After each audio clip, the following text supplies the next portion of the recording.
नमस्कार प्यारे विद्यार्थियों।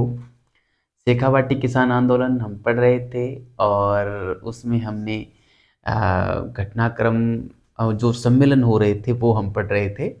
कुछ टेक्निकल एरर की वजह से क्लास रोक देनी पड़ी, बीच में ही पूरी नहीं हो पाई थी। तो अ, झुंझुनू में जो विशाल जाट सम्मेलन हुआ था वो हमने पिछले क्लास में पढ़ा था, है ना। और उससे ठीक आगे का हमने आगे के जो जाट सम्मेलन है वो मैं यहाँ पे स्टार्ट करता हूँ ना, जिसमें जो है पथराना का सम्मेलन है और कटराथल सम्मेलन है। ये दो बड़े सम्मेलन हैं और उन दो बड़े सम्मेलन के बाद एक समझौता होगा। वेब अधिकारी, अंग्रेज अधिकारी वेब करवाएंगे किसान और राव के बीच में, है ना, जो कि एक अल्पकालीन शांति प्रदान करेगा। उसके बाद फिर से ये जो आंदोलन था वो जाट राजपूत आंदोलन के रूप में उभरेगा। जाट राजपूत आपस में भिड़ जाएंगे, है ना, उसके उसके चलते और कई घटनाएं घटित होंगी, उनकी हम बात आज की इस क्लास में करेंगे। बड़ी ही महत्वपूर्ण क्लास है और यहाँ से विद्यार्थियों तथ्यात्मक सवाल पूछे जाते हैं, ध्यान रखना ना, फैक्चुअल सवाल पूछे जाते हैं, तथ्य पूछे जाते हैं, फैक्ट पूछे जाते हैं कि यह घटना थी, कब हुई थी, एग्जैक्ट डेट पूछी जाती है ना। तो इस आंदोलन का नेतृत्व कौन कर रहा था, या इस सभा की अध्यक्षता कौन कर रहा था, इसका मुख्य वक्ता कौन था, इस प्रकार के सवाल और जो है यहाँ से पूछे जाते हैं। आपको बढ़िया तरीके से ध्यान रखना है। आज की क्लास तथ्यात्मक ज़्यादा रहेगी, मैं फिर बता देता हूँ आपको, ठीक है। तो चलो मैं आज की क्लास शुरुआत करता हूँ। हेडिंग तो वही रहेगी, शेखावाटी किसान आंदोलन। मैं यहाँ पे लिख देता हूँ क्योंकि आपका तो लिखा हुआ होगा ही, शेखावाटी किसान आंदोलन, ठीक है। शेखावाटी किसान आंदोलन ये हम पढ़ रहे थे, इसमें प्रमुख सम्मेलन पढ़ रहे थे। इसमें से एक तो हमने पढ़ लिया था झुंझुनू वाला, और आज जो हम पढ़ेंगे वो पढ़ेंगे पथराना सम्मेलन पढ़ेंगे, है ना, पथराना सम्मेलन, ठीक है। पथराना जो है सीकर में पड़ता है विद्यार्थियों। कहाँ पड़ता है ये? सीकर में, है ना। पथराना सीकर में पड़ता है। दरअसल हुआ यहाँ पे ये था, भरतपुर के एक जाट नेता थे ठाकुर देशराज। उसने राजस्थान जाट क्षेत्रीय जो महासभा थी, क्षेत्रीय सभा 1931 में गठित थी, उसके नेतृत्व में और ये सम्मेलन करने का निर्णय लिया और एक प्रजापति महायज्ञ करने की अनुमति मांगी, है ना। 1933 में यह सम्मेलन आरंभ हुआ मगर इसका दमन भी कर दिया गया, ठीक है। लेकिन जनवरी 1934 में और फिर से ये सम्मेलन जो है आयोजित किया गया था पंडित खेमराज शर्मा के देखरेख में। लेकिन सॉरी, पंडित खेमराज शर्मा के नेतृत्व में जनवरी 1934 से सम्मेलन तो आयोजित नहीं हो पा रहा, मतलब सम्मेलन भी आयोजित हुआ और एक 7 दिवसीय यज्ञ का आयोजन प्रारंभ किया, ठीक है। और इस यज्ञ के आयोजन से पहले यहाँ पे शेखावाटी में ऐसा कुछ नियम था कि यज्ञ से पहले और हाथी पर चढ़ा जाता था, मगर हाथी पर चढ़ने की अनुमति इन लोगों को यहाँ पे नहीं मिली थी, ठीक है। ये बात आपको ध्यान रखनी है। अब हुआ यूं कि सम्मेलन के दरमियान चंद्रभान नामक एक नेता थे, जाट नेता थे।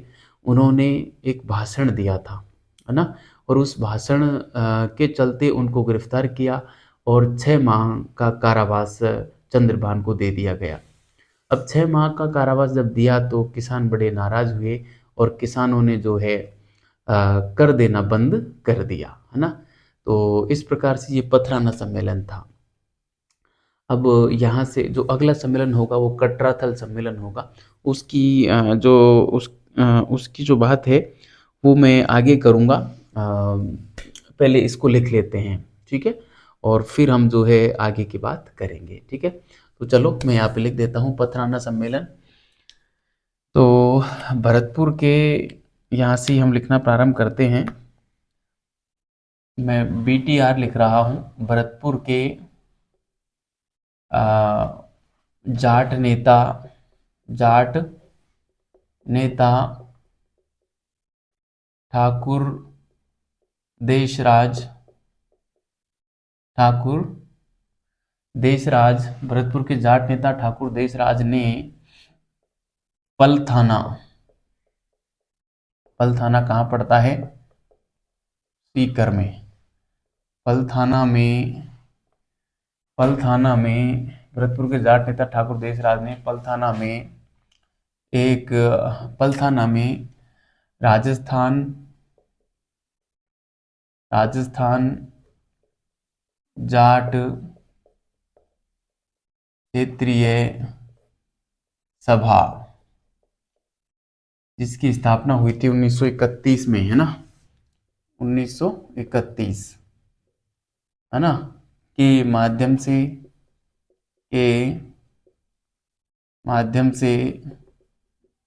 एक सम्मेलन करने का निर्णय लिया।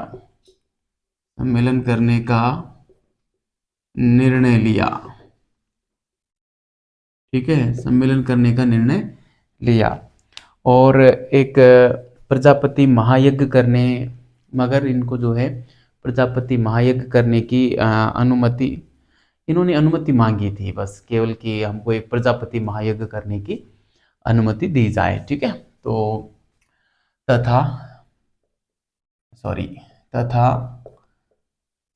प्रजापति महायज्ञ करने की अनुमति भी मांगी।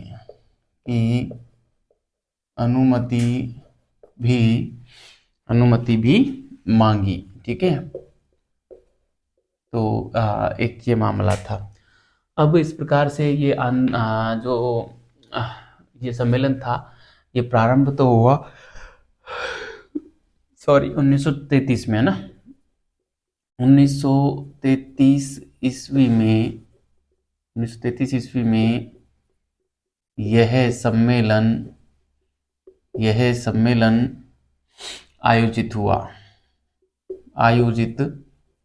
1933 में यह सम्मेलन आयोजित हुआ, मगर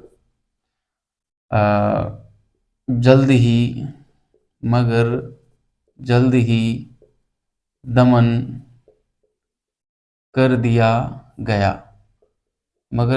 दमन कर दिया गया। ठीक है, 1933 ईस्वी में यह सम्मेलन आयोजित हुआ, मगर जल्द ही दमन कर दिया गया। फिर पुनः शुरू हुआ जनवरी 1934 को पंडित खेमराज शर्मा की देखरेख में एक 7 दिवसीय यज्ञ का आयोजन किया गया, है ना।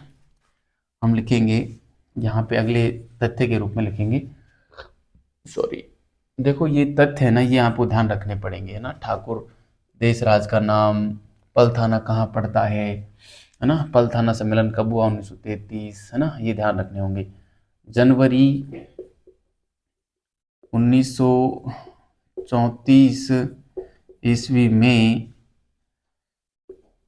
पंडित खेमराज शर्मा की देखरेख में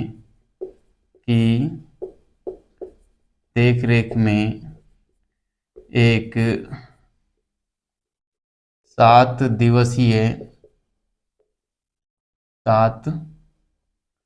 दिवसीय सम्मेलन 7 दिवसीय यज्ञ का आयोजन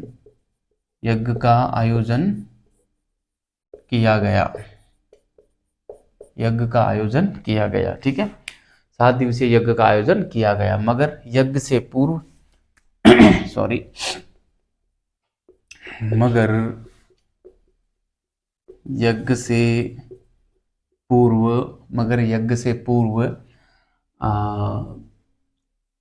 हाथी पर चढ़ने की अनुमति नहीं मिली, है ना। हाथी पर चढ़ने की अनुमति नहीं मिली। ठीक है, मगर मतलब हाथी पर चढ़ने की अनुमति नहीं मिली। अब ये दरअसल हाथी पर क्यों चढ़ा जाता था, क्या रस्म थी, ये आप शेखावाटी वाले बताएं। मुझे तो ज़्यादा आइडिया नहीं है इसके बारे में। आर्ट एंड कल्चर में ये भले ही चलता हो, इतिहास में तो बस इतना ही पढ़ाया जाता है ना। इससे ज़्यादा गहराई में फिर ये आर्ट एंड कल्चर का मामला हो जाता है कि वहाँ की संस्कृति कैसी है, वो लोग क्या चाहते हैं, है ना। तो मेरे को इसका ज़्यादा आइडिया नहीं है, लेकिन यहाँ पे था कि हाथी से पूर्व चढ़ने की अनुमति इन लोगों को नहीं मिली थी। ये बात आपको ध्यान रखनी है। आगे मैं बात लिखूंगा। इस समय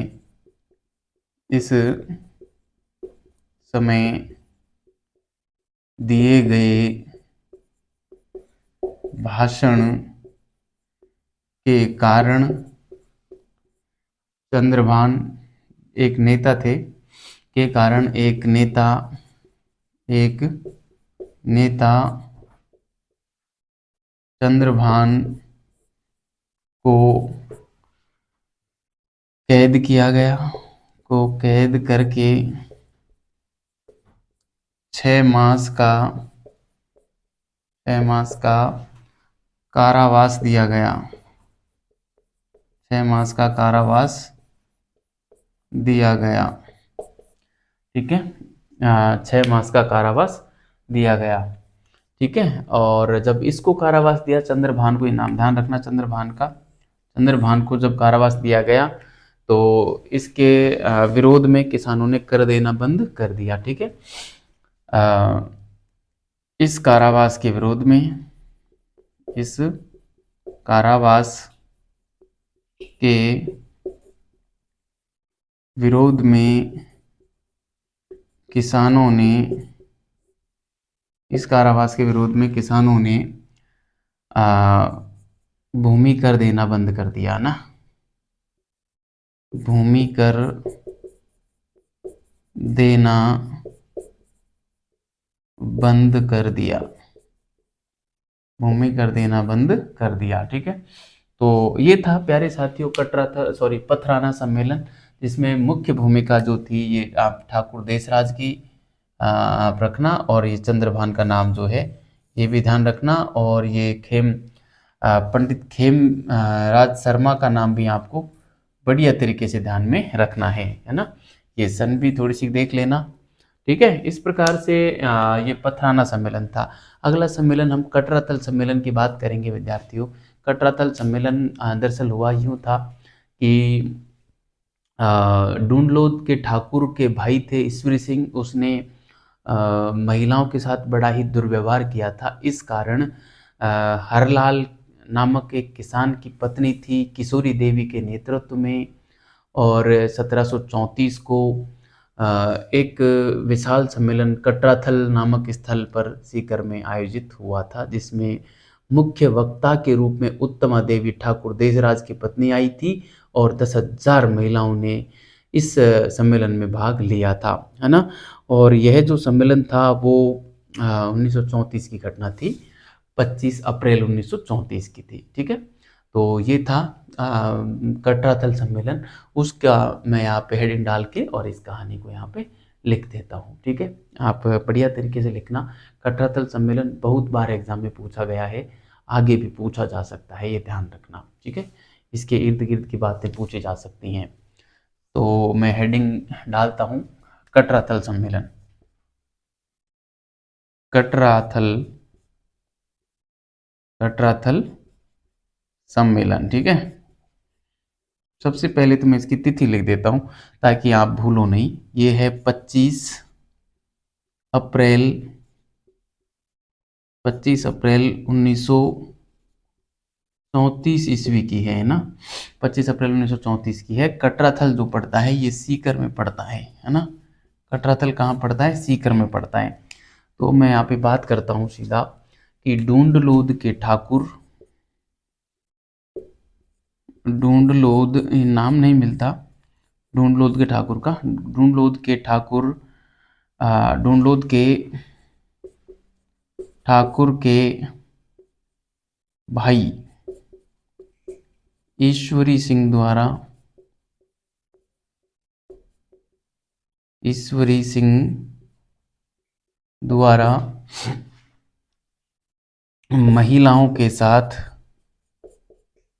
महिलाओं के साथ दुर्व्यवहार किया गया, है ना। दुर्व्यवहार, दुर्व्यवहार, ये शायद इसी प्रकार आएगा। दुर्व्यवहार किया गया, दुर्व्यवहार किया गया। इस कारण, इस कारण 25/04/1934 को, 25 अप्रैल 1934 को किसान हरलाल की पत्नी, हरलाल सिंह, हरलाल सिंह की पत्नी, ये नाम ध्यान रखना, किशोरी देवी, बहुत बार पूछा गया है। पत्नी किशोरी देवी के नेतृत्व में, किशोरी देवी के नेतृत्व में कटराथल, कटराथल सीकर में, कटराथल में एक विशाल महिला सम्मेलन,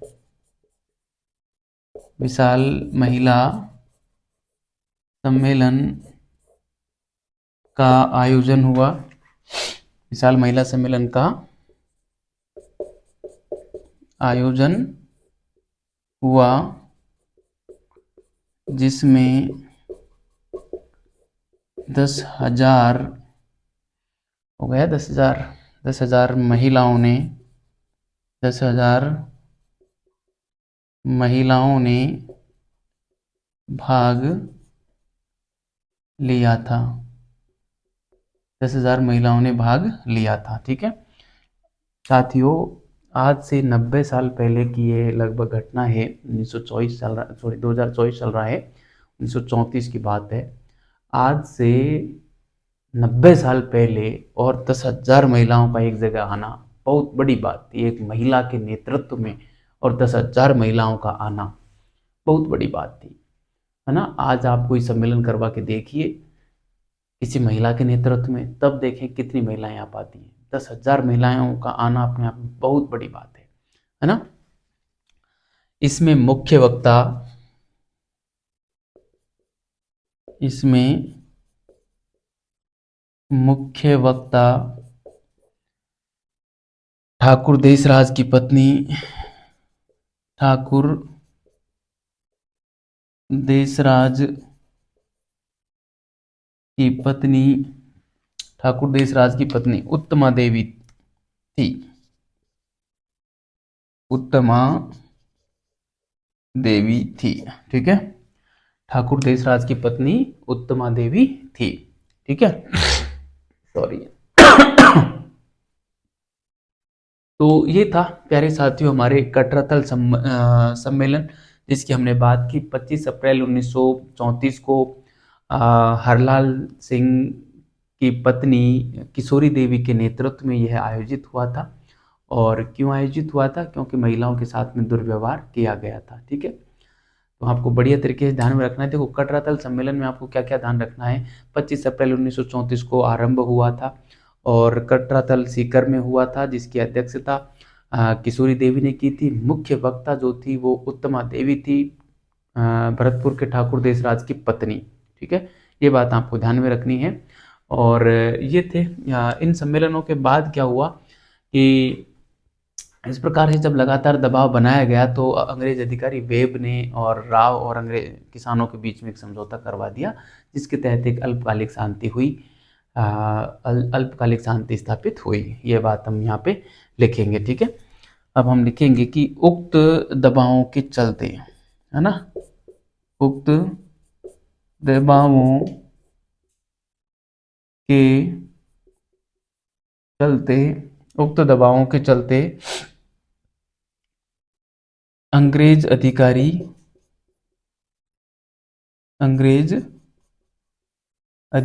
वेब ने, अंग्रेज अधिकारी वेब ने राव व किसानों के मध्य, राव व किसानों के मध्य शांति करवा दी, है ना। शांति करवा दी मतलब शांति क्या, समझौता करवा दिया। मैं यहाँ पे संधि लिख देता हूँ ना, या समझौता लिख देता हूँ। दोनों पक्ष बराबर होते हैं तो वो समझौता होता है। समझौता करवा दिया कर देते हैं इसको, समझौता करवा दिया, है ना। यह मगर यह मगर यह अल्पकालिक ही, मगर यह अल्पकालिक शांति थी, शांति थी, है ना। इस समय नरोत्तम लाल जोशी का जकात आंदोलन चल रहा था। इस समय, ये ध्यान रखना, नरोत्तम लाल जोशी, मैं रेड पेन से लिख देता हूं, का जकात आंदोलन चल रहा था। ठीक है, जकात आंदोलन चल रहा था। तो इस प्रकार से आप कई बार ये भी पूछ लेते हैं कि शेखावाटी किसान आंदोलन के समय कौन सा आंदोलन चल रहा था, तो ये जो है जकात आंदोलन चल रहा था। ठीक है, ये सारी बातें आपको बढ़िया तरीके से ध्यान में रखनी है। अब इस प्रकार से देखो, समझौता तो करवाया, लेकिन जो है यह अल्पकालिक समझौता ही सिद्ध हुआ। और फिर से कई, अब यहाँ से आगे का जो आंदोलन था वो जाट राजपूत संघर्ष के रूप में देखने को हमको मिला, है ना। और फिर से यह आंदोलन 1934 के बाद प्रारंभ हो गया, जिसमें कई घटनाएं घटित हुई, बड़ी ही दर्दनाक घटनाएं थी। हम उन घटनाओं को पढ़ेंगे। आप इसको उतारें, मैं इसको मिटा रहा हूँ। ठीक है, बड़ा ही बेहतरीन कंटेंट है विद्यार्थियों। कई विद्यार्थियों का ये मेरे को कमेंट था कि सर आपकी क्लासों को हम फर्स्ट ग्रेड के लिए देख रहे हैं और आप जो है थोड़ा सा और फैक्ट लिखाएं। दरअसल विद्यार्थियों, फर्स्ट ग्रेड का बैच ही मैं पढ़ा रहा हूँ, पूरा फर्स्ट ग्रेड का सिलेबस ही पढ़ा रहा हूँ। और कंटेंट की मैं बताऊँ तो इतना कंटेंट आप पढ़ लेना। इसको पढ़ने के बाद आप पिछले साल के पेपर सॉल्व करके चले जाना, बस आपका काम हो जाएगा। मेरी बात पे ये विश्वास रखना। और दूसरी बात मैं बता दूं, यदि आपको ये कंटेंट कम लग रहा है तो पहले इस कंटेंट को कंफर्म कर लो, पूरा याद कर लो, फिर आप पिछले साल के पेपर बढ़िया से पढ़ लो। उसके बाद यदि समय रहता है तो आप कहीं अन्य जगह से और आप कंटेंट पढ़ लेना, क्योंकि मैं यदि इस कंटेंट से ज़्यादा और कंटेंट देता हूँ तो मेरी क्लासों की संख्या 1500 के समथिंग हो जाएगी, जितना कि पॉसिबल नहीं है। एग्ज़ाम आ जाएगी उससे पहले, है ना। तो अभी भी मुझे लग रहा है कि 1000 से ऊपर क्लासें, तो जिस गति से मैं अभी चल रहा हूँ, जितना कंटेंट मैं आपको दे रहा हूँ ना, उसमें भी 1000 से ऊपर क्लासेज आएंगी। 250 से ऊपर हो चुकी हैं, अभी प्राचीन भारत पूरा नहीं हुआ है ना। और राजस्थान भी पूरा नहीं हुआ है। तो वैसे ये दोनों पोर्शन लगभग हम आधे से अधिक पढ़ चुके हैं, थोड़ा ही बचा है, राजस्थान में थोड़ा ही बचा है। तो अब हो ही जाएगा राजस्थान, फिर हम या तो आधुनिक भारत शुरू कर देंगे या विश्व इतिहास शुरू कर देंगे, राजस्थान खत्म होते ही, और प्राचीन खत्म होते ही हम अगला सेगमेंट ले लेंगे। तो कहने का मतलब इन दोनों पोर्शनों को पूरा करने में अभी भी कम से कम 100 क्लासें और लगेंगी, है ना। राजस्थान को, प्राचीन भारत को पूरा करने में तो 350 क्लासें हो जाएंगी 2 सेगमेंट में, है ना। उसके बाद बचेंगे 3 सेगमेंट, तो 2 में 350 हो रही हैं, तो आगे देख लो आप, अगले 2 में होंगी और 350, तो 700 क्लासें। और फिर ज़्यादा होंगी ना, ये जो प्राचीन भारत है वो कम है। आधुनिक भारत और मध्यकालीन भारत में प्राचीन भारत से लगभग 40 से 50 क्लासें एक्स्ट्रा लगने वाली हैं, तो कम से कम 100 क्लास वो एक्स्ट्रा हो जाएंगी, तो 1000 क्लासों का टारगेट आप मान के चलिए। ठीक है, तो इससे ज़्यादा मैं नहीं दे सकता कंटेंट, क्योंकि पहली चीज़ तो ये इतना सफिशिएंट है, मेरी बात पे विश्वास रखना। इसको तैयार कर लो, सारे सवाल यहीं से छपेंगे, मैं स्क्रीनशॉट लेके आऊँगा, आप टेंशन मत करना, है ना। तो ठीक है, मैं इसको मिटा रहा हूँ, आपने इसको उतार लिया होगा। ठीक है, और अब हम आगे की बात करते हैं। चलिए, ये मैं इसको मिटा देता हूँ और आप विश्वास के साथ पढ़ना विद्यार्थियों। मैं दावे के साथ कह रहा हूँ कि इतना कोई पढ़ लेगा ना, उसका बेड़ा पार है। और बाकी अधिक कंटेंट में आप उलझते चले जाएंगे, कोई मतलब नहीं है, याद ये भी नहीं हो पाएगा, क्योंकि मैं खुद इसको इतना बेहतरीन तरीके से पढ़ता हूँ, तीन तीन बार इसको जो रिवीजन करता हूँ तैयार करने के बाद, तब जाके ये कंटेंट तैयार हो पाता है। और आपको ये कम भले ही लग रहा होगा, लेकिन जब आप एक बार इसको याद करेंगे ना, तो फिर आपको ये कंटेंट अपने आप में सफिशिएंट लगेगा, है ना। पूरा एकदम कंठस्थ करो इसको, और फिर एक बार रजिस्टर बंद करके और बोल के देखो, तब पता चलेगा कि ये कंटेंट कितना है ना। ऐसे लिखते हैं तो हमको लग जाता है कि शायद कंटेंट कम है। तो चलो अब हम देखेंगे, यहाँ पे लिखते हैं कि 1934 के बाद, 1934 के बाद यह जो आंदोलन था वो राजपूत जाट विद्रोह में बदल गया था ना। राजपूत जाटों के जो है विवाद आपस में सामने आए, है ना। तो हम लिखेंगे 1934 के बाद यह आंदोलन, यह आंदोलन राजपूत जाट विवाद के रूप में सामने आया, विवाद के रूप में सामने आया, ठीक है। राजपूत जाट विवाद के रूप में सामने आया, जिसके चलते चलते निम्नलिखित जिसके चलते निम्नलिखित घटनाएं घटित हुई, जिसके चलते निम्नलिखित घटनाएं घटित हुई, जिसके चलते निम्नलिखित घटनाएं घटित हुई। देखो कौन कौन सी घटनाएं घटित हुई इसमें, कई सारी घटनाएं हैं जो हमको बढ़िया तरीके से याद रखनी है। एक है हनुमानपुरा कांड। हनुमानपुरा कांड में क्या था कि यह घटना हुई थी 16 मई 1934 को, और हेरावास के ठाकुर थे कल्याण सिंह, उसने कई जाट घरों को जला दिया था। ये था हनुमानपुरा कांड, ठीक है।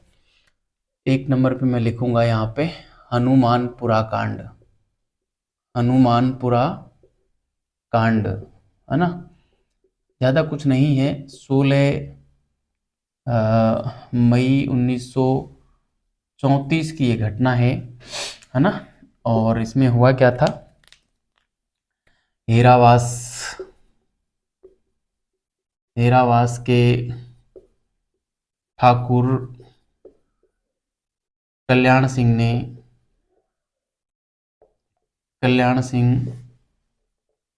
हेरावास के ठाकुर कल्याण सिंह ने और कई जाट घरों को जला दिया, ठीक है। ये था इसमें हेरावास के ठाकुर कल्याण सिंह ने और कई जाट घरों को जला दिया था, ठीक है।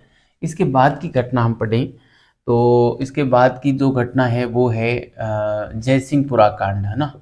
जयसिंहपुरा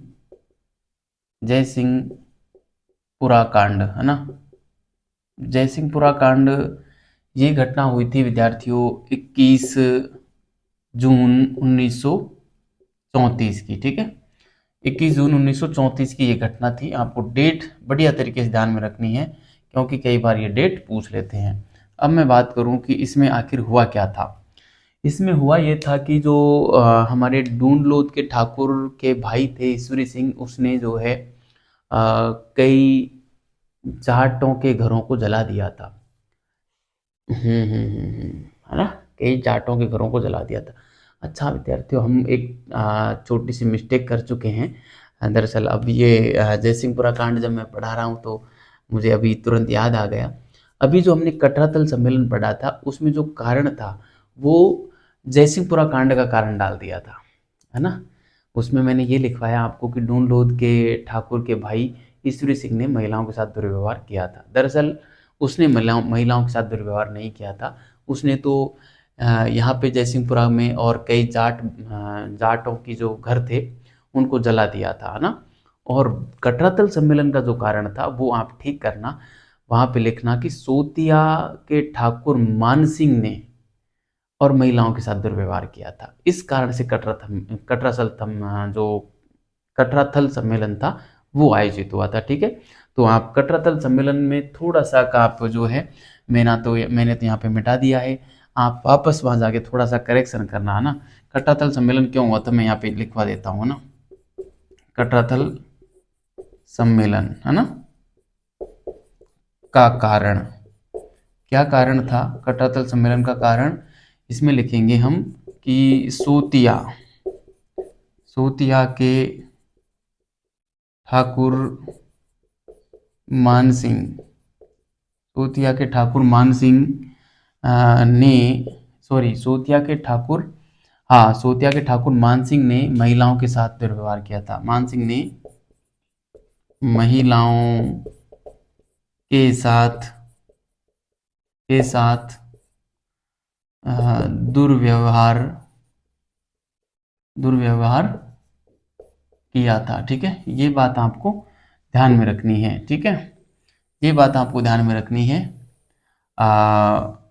ये कटरातल सम्मेलन से संबंधित बात है। ठीक है, आप ठीक कर देना कटरातल सम्मेलन के बारे में। ठीक है, मैंने तो मिटा दिया है ना, आपका अभी क्लास चली रही है तो आपने ठीक कर लिया होगा। अब हम आते हैं जयसिंहपुरा कांड। यहाँ पे जयसिंहपुरा कांड जो हुआ था वो ढूंढ लोध के ठाकुर के भाई ईश्वरी सिंह ने और कई जाट घरों को जला दिया था, जिसके कारण उस घटना को जयसिंहपुरा कांड कहते हैं। और इस घटना के बाद किसान ठाकुर की शिकायतों को लेकर गए थे जयपुर के शासक के पास, है ना, जयपुर शासक के पास। इस प्रकार से जयपुर शासक के पास पहुंचने वाला भी पहला मामला जो था वो जयसिंहपुरा कांड था। ठीक है, आप इसको थोड़ा सा मेरे से त्रुटि हुई इसके लिए क्षमा, आप उसको ठीक कर देना। ठीक है, अब मैं यहाँ पे लिख देता हूँ इस बात को। ठीक है, जयसिंहपुरा कांड में क्या क्या बातें हुई मैं यहाँ पे लिखूंगा। ढूंढ लोध के ठाकुर के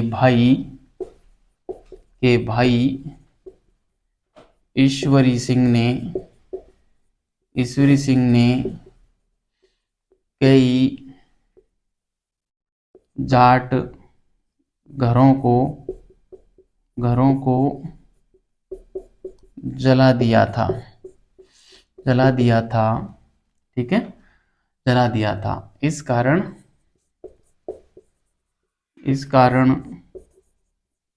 किसान ठाकुर की शिकायत करने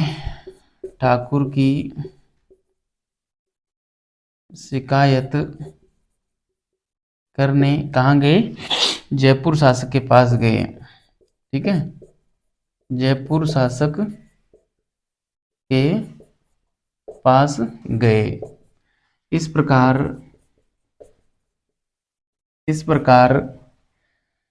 जयपुर शासक के पास पहुंचने वाला यह पहला मामला था। इस प्रकार जयपुर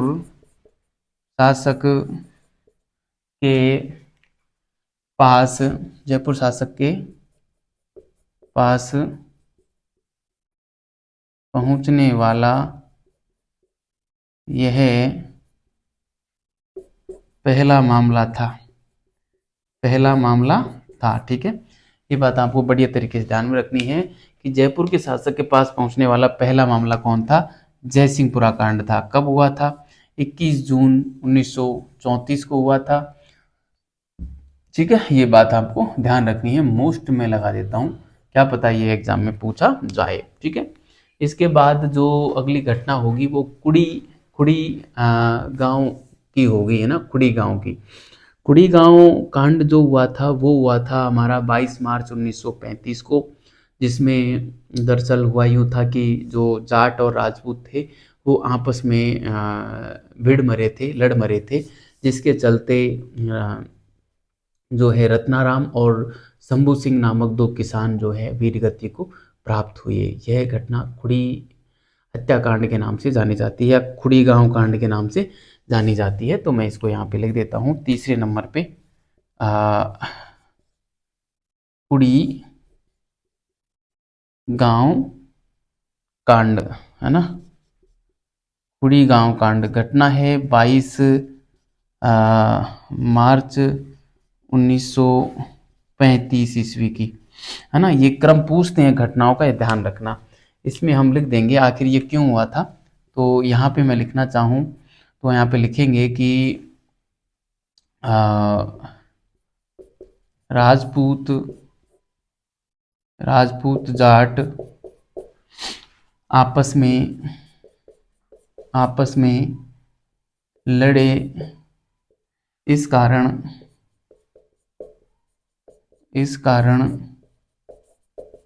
दो किसान, एक तो है रत्ना सिंह व शंभू सिंह, रत्ना सिंह व शंभू सिंह शहीद हो गए, है ना। रत्ना सिंह व शंभू सिंह शहीद हो गए, है ना। रत्ना सिंह व शंभू सिंह शहीद हो गए। यह जो घटना है वो खुरी गांव कांड या कुड़ी गांव कांड के नाम से जानी जाती है। ये डे भी आता है, रे भी आता है ना, कुड़ी या खुरी भी आ जाता है, ध्यान रखना। कुड़ी या मैं यहाँ पे लिख सकता हूँ इसको खुरी भी, है ना, खुरी गांव कांड, ठीक है। चौथा जो कांड है वो है कूदन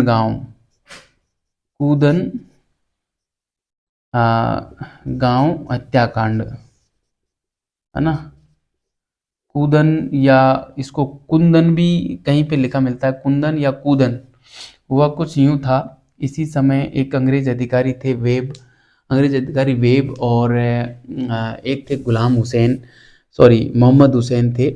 ये दोनों कुड़ी गांव में और कर वसूलने गए थे, है ना। कुड़ी गांव में जो है कर वसूलने गए थे और यहाँ पर 25 अप्रैल 1935 को 25 अप्रैल 1935 को विद्रोह हो गया और उस विद्रोह में पुलिस ने गोलीबारी की और पुलिस की गोलीबारी के चलते 4 किसान यहाँ पर शहीद हो गए, जिसमें जो है टीकूराम, आसाराम, तुलसाराम और चेतराम, ये 4 किसान थे जो कि यहाँ पर शहीद हो गए थे, ठीक है। और इसके बाद जो है किसानों ने कोई बहुत बड़ा आंदोलन नहीं किया, बस चुटपुट आंदोलन चलते रहे, किसानों की बातें नहीं मानी गई। आखिरकार 1947 में और हीरालाल शास्त्री ने जो है आंदोलन को जो है समाप्त कर दिया। ये था मामला शेखावाटी किसान आंदोलन का। तो मैं यहाँ पे लिख देता हूँ और आज की क्लास हम यहीं पर रोक ही देंगे, शेखावाटी आंदोलन पूरा हो जाएगा। कुंदन गांव हत्याकांड में मैं यहाँ पे लिखूंगा कि अंग्रेज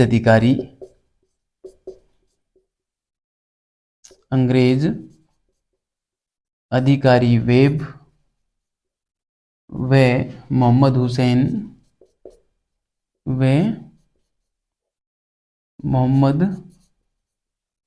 हुसैन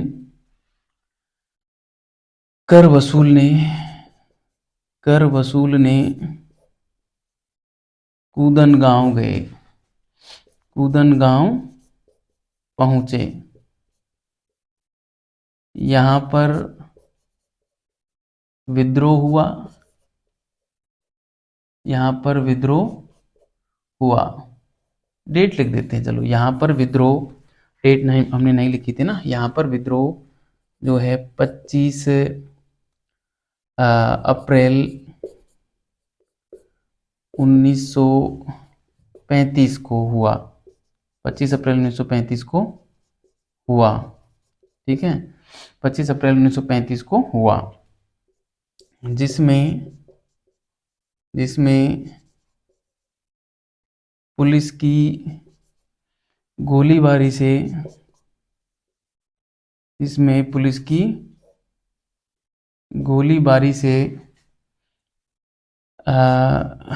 4 किसान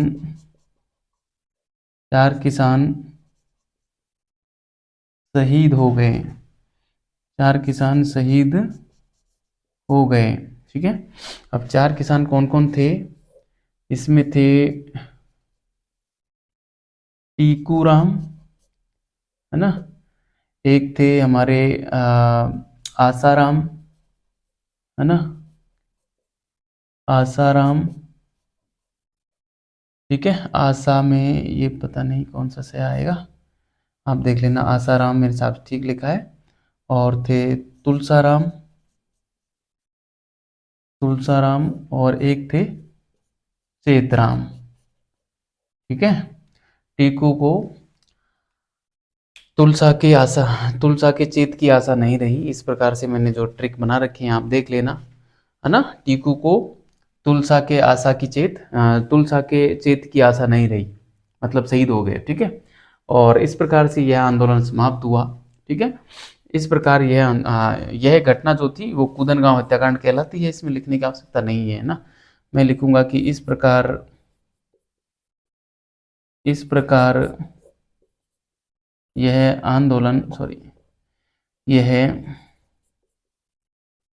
आंदोलन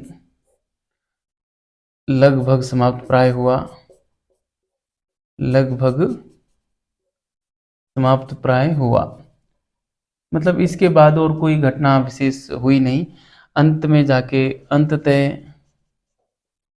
अंततः हीरालाल शास्त्री ने, है ना, हीरालाल शास्त्री जब प्रधानमंत्री बने राजपुताने के, तो उन्होंने इसको समाप्त कर दिया। अंततः हीरालाल शास्त्री ने इसे पूर्णतः समाप्त किया, पूर्णतः समाप्त किया। कुछ नहीं हुआ, किसानों ने, जब किसानों इस प्रकार से लोग जो बिन बात अपनी जान गंवा बैठे, तो फिर किसानों ने सोचा क्या ही लड़ना इन लोगों से, अपने पास तो लाठी बाटे हैं, इन लोगों के पास बंदूकें होती हैं, तो अपन बंदूकों के आगे अब क्या ही करेंगे। तो किसान नहीं लड़े, और इस प्रकार से जो है आंदोलन बस ऐसे ही चलता रहा। उस समय स्वतंत्रता आंदोलन भी चल रहा था, जैसा कि आपको पता है 1935 के बाद की क्या क्या घटनाएं थी, भारत छोड़ो आंदोलन वगैरह हुए, है ना, वही क्रिप्स मिशन वगैरह आना, कैबिनेट मिशन आना, फिर अंत में जाके भारत आज़ाद हो ही गया था 47 में।